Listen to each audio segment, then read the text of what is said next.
बिस्मिल्लाहिर्रहमानिर्रहीम अस्सलाम वालेकुम। आज जो मैं आपके साथ रेसिपी शेयर करने जा रही हूँ वो है जी बहुत ही डिलीशियस मैंगो कस्टर्ड, जो रेगुलर कस्टर्ड से बहुत ही डिफरेंट और बहुत ही डिलीशियस बनने वाला है। अगर आप मेरे चैनल पर नए हैं तो मेरे चैनल को सब्सक्राइब कर दीजिए और बेल आइकन को प्रेस कर लें ताकि आपको हर सिंपल सी रेसिपी आसानी से मिल सके।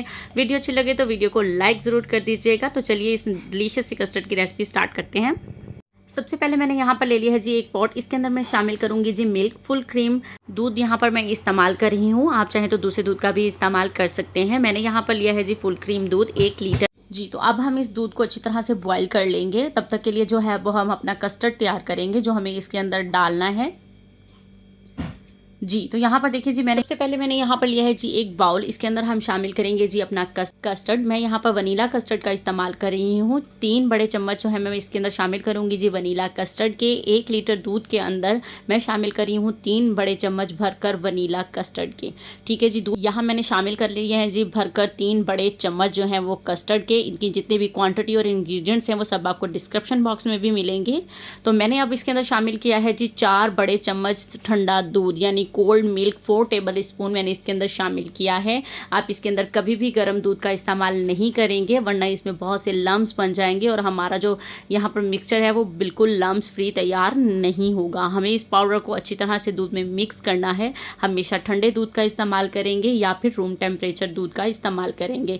गर्म दूध हम इसके अंदर शामिल नहीं करेंगे। तो यहाँ पर देखिए जी हमारा कस्टर्ड जो है वो अच्छी तरह से दूध में डिज़ोल्व हो चुका है। इसको रखते हैं जी एक साइड पर। तो यहाँ पर देखें जी दूध जो है वो बॉइलिंग पॉइंट पर है। तो यहाँ पर मैं एक स्पैचुला की मदद से इसको मिक्स करूँगी साथ के साथ, क्योंकि जो फुल क्रीम दूध है वो नीचे लग सकता है। तो हमें इसे साथ के साथ थोड़ा थोड़ा हिलाते चले जाएंगे जब ये अच्छी तरह से बॉइलिंग पॉइंट पर होगा। तो यहाँ पर देख सकते हैं आप कि जी दूध जो है वो बॉयल होना शुरू हो चुका है। अब हम इसे मीडियम फ्लेम पर 4 से 5 मिनट अच्छी तरह से कुक करेंगे ताकि जो बालाई है वो भी इसके अंदर आ जाए और बहुत ही क्रीमी सा हमारा जो दूध है वो पककर तैयार हो। यहाँ पर देखें फुल बॉयल आ जाएगा तो आप इसको लो टू मीडियम फ्लेम पर कर देंगे जी और इसे 2 से 3 मिनट के लिए इसी तरह लो टू मीडियम फ्लेम पर हम इसे पकने देंगे।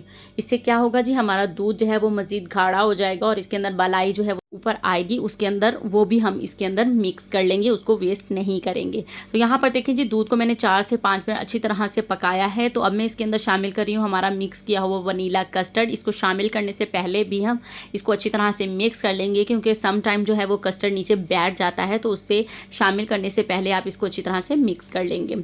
अब हम यहाँ पर इसे एकदम से शामिल नहीं करेंगे, थोड़ा थोड़ा करके हम इसको शामिल करते जाएंगे और चम्मच जो है वो साथ चलाते जाएंगे ताकि इसके अंदर गुठलियाँ ना बने।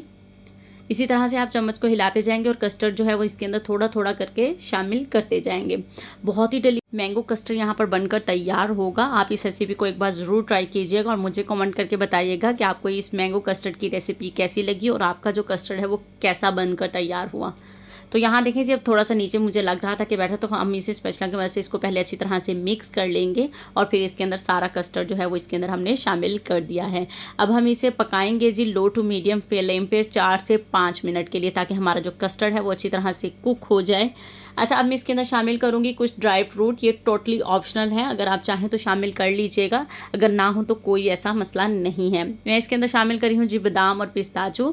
आप चाहें तो किशमिश, काजू कुछ भी इसके अंदर शामिल कर सकते हैं और अगर नहीं है तो कुछ भी मत शामिल कीजिए जी। तो अब मैं इसको कुक कर रही हूँ। अब मैं इसके अंदर शामिल कर रही हूँ जी चीनी। लो टू मीडियम फ्लेम पर हम जो कस्टर्ड है वो यहाँ पर कुक कर रहे हैं क्योंकि हमें इसे ज़्यादा थिक नहीं करना है, थोड़ा सा लिक्विड ही रखेंगे हम इसे। अब मैंने इसके अंदर 1/4 कप जो है वो चीनी का इस्तेमाल किया है। चीनी का इस्तेमाल जो है वो हम बहुत ध्यान से रखेंगे क्योंकि चीनी और उसके बाद जो हम इसके अंदर मैंगो शामिल करने वाले हैं वो भी मीठे होंगे, तो इसलिए आप चीनी का इस्तेमाल अपने टेस्ट के मुताबिक कम या ज़्यादा करेंगे। मैंने 1/4 कप शामिल किया है। तो यहाँ पर देखिए जी हमारा कस्टर्ड जो है वो बनकर तैयार हो चुका है। बस इतना ही हमें इसे थिक रखना है क्योंकि हमें थोड़ी सी लिक्विड ही इसे छोड़ेंगे तो ये बाद में भी ठंडा होने पर भी बहुत ज़्यादा थिक हो जाएगा। तो बस इस पॉइंट पर जो है वो मैंने चूल्हा बंद कर दिया है और हमें इसे ठंडा करना है बहुत अच्छी तरह से ताकि बाकी जो चीज़ें हैं हम वो शामिल करें। तो हमारा कस्टर्ड जो है उसके लिए उसका ठंडा होना ज़रूरी है। तो अब इसे ठंडा होने देते हैं जी। तो जब तक कि हमारा कस्टर्ड ठंडा हो रहा है यहाँ पर मैंने ले लिया है जी एक लार्ज साइज़ का बड़ा सा मैंगो। मैंने आम यहाँ पर लेकर उसे रफली कट कर लिया है क्योंकि हमें इसे करना है जी ब्लेंड, बहुत अच्छे से इसका पल्प तैयार करना है जो कि हम शामिल करेंगे अपने मज़ेदार सी कस्टर्ड में। तो पहले इसका अब मैं पल्प बना लेती हूँ तो फिर आपको दिखाती हूँ। जी, तो यहाँ पर देखें जी कितना स्मूथ सा मैंने एक बड़े साइज़ का आम लिया था, जिससे मेरा 1 कप पल्प जो है वो यहाँ पर मैंगो की प्यूरी कह लें या पल्प कह लें वो बनकर तैयार हुआ है। मैं आपको दिखाती हूँ, इसके अंदर बिल्कुल भी गुठलियाँ नहीं हैं, बिल्कुल भी मैंगो नहीं रहा है। तो यहाँ पर देखें कितनी स्मूथ सी प्यूरी बनकर हमारे यहाँ पर तैयार हुई है। तो यहाँ देख सकते हैं कितना मज़े का, एक आम से 1 कप मैंने पल्प तैयार किया है। तो यहाँ पर देखिए जी कस्टर्ड जो है वो मैंने बाउल में डाल लिया था। ये कस्टर्ड हमारा जो है वो बिल्कुल ठंडा हो चुका है, यानी रूम टेम्परेचर पे ही है। मैंने इसको फ्रिज में अभी नहीं रखा था। तो यहाँ पर देखें ये कितना थिक हो चुका है। तो अब मैं इसके अंदर शामिल करूँगी जी हमारी मैंगो प्यूरी जो हमने तैयार करके रखी है। तो यहाँ पर देखें अब मैं ये सारा पल्प जो है वो इसके अंदर शामिल कर दूँगी। बहुत ही मज़ेदार सा ये मैंगो कस्टर्ड बनकर तैयार हो रहा है। यहाँ पर सारा जो पल्प है वो मैंने इसके अंदर शामिल कर दिया है। अब हम इसको भी अच्छी तरह से इसके अंदर मिक्स कर लेंगे। मैंने इसके अंदर 1 आम का जो है वो पल्प या प्यूरी मैंने बनाकर शामिल किया है। आप अपने टेस्ट के मुताबिक इसको कम या ज़्यादा भी शामिल कर सकते हैं। मैंने 1 लीटर दूध लिया था, उसके अंदर 3 बड़े चम्मच जो है मैंने कस्टर्ड के शामिल किए हैं। 1 लीटर दूध में 3 बड़े चम्मच वनीला कस्टर्ड का मैंने इस्तेमाल किया है। और मैंने इसके अंदर 1 बड़ा आम लेकर उसकी प्यूरी बनाकर या पल्प बनाकर मैंने इसके अंदर शामिल किया है। 1 बड़े आम से हमें 1 कप के करीब जो है वो प्यूरी और पल्प जो है वो मिला था। तो अब यहाँ पर देखिए मैंने इनको अच्छी तरह से मिक्स कर लिया है। तो यहाँ पर इसका कलर देखें, आपको कैमरे की वजह से जो है वो थोड़ा लाइट दिख रहा है, तो बहुत ही येलो और बहुत ही मज़े का जो है वो मैंगो सा कलर आया है हमारी कस्टर्ड का। तो अब मैं इसके अंदर शामिल कर रही हूँ जी कुछ फ्रूट, टोटली ऑप्शनल है। कुछ में फ्रूट में से मेरे पास सिर्फ है जी बनाना, और ये जो मैंगो है वो मैंने इनको बारीक चंक्स में कट किया है कुछ इस तरह से, ताकि कुछ आम के चंक्स में आए तो लगे कि हम मैंगो कस्टर्ड खा रहे हैं। तो जी मैंने इसके अंदर बनाना और मैंगो शामिल किया है चंक्स में। तो आप चाहें तो इसके अंदर एप्पल, अनार, कुछ भी इसके अंदर आप शामिल कर सकते हैं, जो भी फ्रूट आपको पसंद हो या जो भी आपके पास अवेलेबल हो। अगर कोई अवेलेबल नहीं भी है तो आप कुछ भी मत शामिल कीजिए, ये उसी तरह ही बहुत ही डिलीशियस सा लगेगा।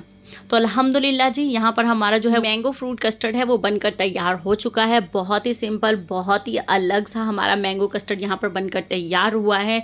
आप इस रेसिपी को ज़रूर ट्राई कीजिएगा, और इसको जब भी आप सर्व करें तो इसको ठंडा करके सर्व कीजिएगा। मेरे पास अभी मैंने इसको फ्रिज में नहीं रखा था क्योंकि मुझे वीडियो बनानी है आपके सामने, तो मैंने इसको भी ठंडा नहीं किया है। तो आप इसको जब भी सर्व करें तो ठंडा पेश कीजिएगा, क्योंकि बहुत ही मज़े का लगने वाला है ठंडा होकर मैंगो कस्टर्ड। उम्मीद करती हूँ आज की रेसिपी आप लोगों को ज़रूर पसंद आई होगी। और मेरे चैनल पर अगर आप नए हैं तो मेरे चैनल को जल्दी से सब्सक्राइब कर लें और बेल आइकन को प्रेस करें, ताकि आपको हर सिंपल सी रेसिपी आसानी से इसी तरह से मिल सके। और वीडियो अच्छी लगी तो वीडियो को लाइक ज़रूर कर दीजिएगा, और कमेंट करके बताइएगा कि आज की आपको रेसिपी कैसी लगी, और इस रेसिपी को ज़रूर ट्राई कीजिएगा। बहुत ही परफेक्ट और बहुत ही डिलीशियस बनकर तैयार होगी।